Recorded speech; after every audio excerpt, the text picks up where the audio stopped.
Why does your favorite Pokemon's shiny form suck? Well, it's not because of a palette swap or an algorithm. It's actually because someone just had a really bad day at the office.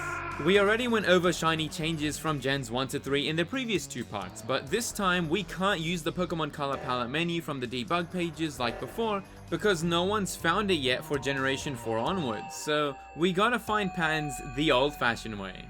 The only hint we do get is that each sprite has the same amount of colors as in Gen 3, that being 15, and the DS having a much bigger color range. Thankfully, mostly every Pokemon in the same family gets the exact same shiny, just like in Gen 3, which means they most likely use the same methods also. How can I say this for certain? Well, as usual, we're gonna have to go through the evidence for both sides, starting with the algorithm patterns as always, but because we don't have the color palette pages, I recreated many shiny Pokemon just to confirm how their patterns work. The one big exception to keep in mind is that new evolutions for Pokemon from older gens follow their original shiny changes, regardless of what their new color is. Only a few of them don't turn the same shiny, and if there's a new color that wasn't on the original's previous form, it follows Gen 4's new patterns, which I'll explain. Gen 4 introduced a couple of new hue change patterns, like a lot of blue Pokemon becoming lighter or cyan-like, and if one of the other colors is yellow, it turns to this lime color, or greenish in Dialga's case. But if the second color is red, it almost always turns a pinkish magenta hue. The new red coloring on Yanmega and Darkrai's red neck do the same, so tick 1 for the algorithm theory. Purple and pink Pokemon love getting their red color balance increased and saturation turned up, which made for some hard to tell fakes. And so many sandy browns get a slight hue shift to this weird lime color. And blacks and dark greys, like in Gen 3, get a major saturation increase with a slight hue adjustment that result in a dark blue or purple shade. Even if it's just a secondary color like on Chatot or on the Lucario line's legs and arms. Many others in Gen 4 get a slight HSB edit, but for these I couldn't really find a coherent pattern, like Shaman and Heatran's hues being unique, while Rotom and the Chimchar line's orange turn to a hot red.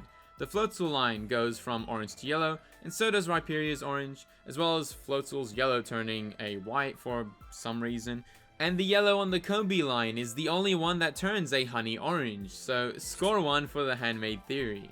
But what about the color harmony rules? Well, so many from Gen 3 and before make a return, but remember that the shades of colors have increased, so some are a more closer match to the original rules than others. Starting off with the triads, different shades of blues and cyans, even the less saturated ones, turn pink or purple. This happens the other way around as well. The Drifloon line turns purple to gold, with Mismagius following the same triad change as from Gen 2. Many blues turn to a triad yellowy gold and vice versa, even the less saturated ones, and Lucaria's main and secondary color both flip doing this rule. Giratina's body color is actually blue with a low saturation, which turns gold, and its gold rings do the opposite, turning to a very unsaturated blue that looks like silver. Reds like turning to yellows, even though it isn't exactly a triad, only when it gets more on the pinkier side. But so many secondary colors, like Gliscor, the Shinx line, Gible, Chatot, and Fion's Gem all do this to suggest it is a triad pattern like from Gen 2.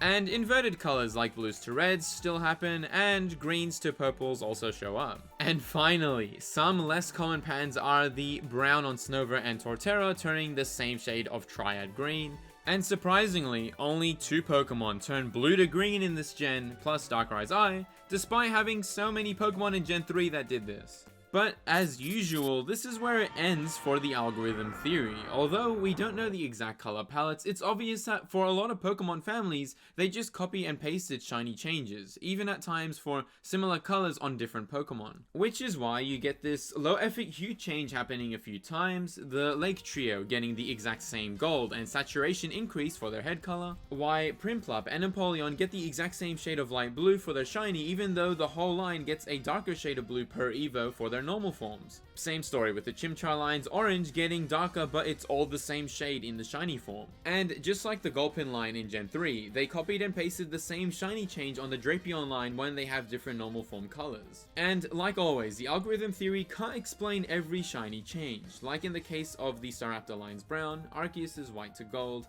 and the Finian line turning red are all completely unique. The Gible line all getting different HSP changes, and or some Pokemon with similar colors changing in the opposite ways, like the Bidoof and Baneri line. As well as inconsistencies in shiny pans, like why Gible and Fion's red turn yellow while their evolutions don't change. And it's far-fetched justifying one shiny Pokemon with 4 to 5 different color harmony rule changes. So Gen 4 was most likely done by hand, but they just reused the same shiny changes for similar colors across different Pokemon families to save time, and made unique changes where they could. But Generation 5 is the hardest gen to analyze, since most Pokemon in the same family don't share the same shiny change.